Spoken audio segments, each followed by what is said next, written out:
एवं मीडिया बंधु माध्यम आम ओडावासी पाखे रखा चाहूँ। प्रथम आपण को धन्यवाद कि आपण मैंने आसी प्रेस एवं मीडिया बंधु मान को अनेक स्वागत।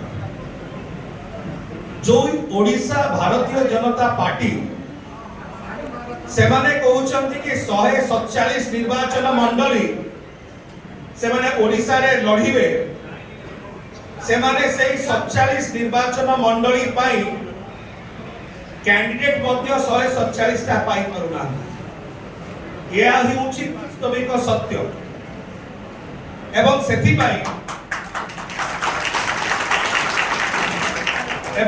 पाई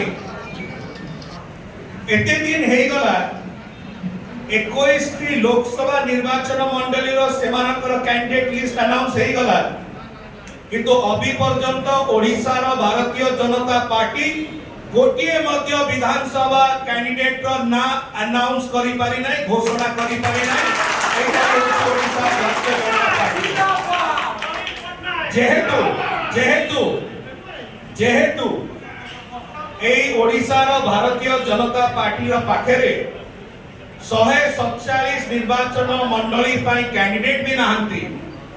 सेतिबाई से माने ए प्रकार व्यक्ति मानु को नै करी कैंडिडेट करूचंती किबा करिया को चाहूचंती जो माने जन विरोधी कार्य रे लिप्त किबा आपराधिक कार्य रे लिप्त रहितिबार यथेष्ट नजीर रहिछि।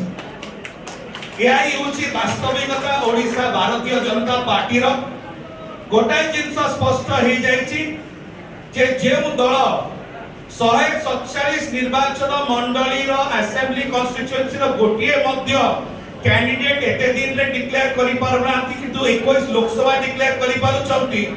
ताकर स्थिति ताकर भावना एवं ताकर सहायता संपूर्ण भाबरे परिप्रकाश होछि।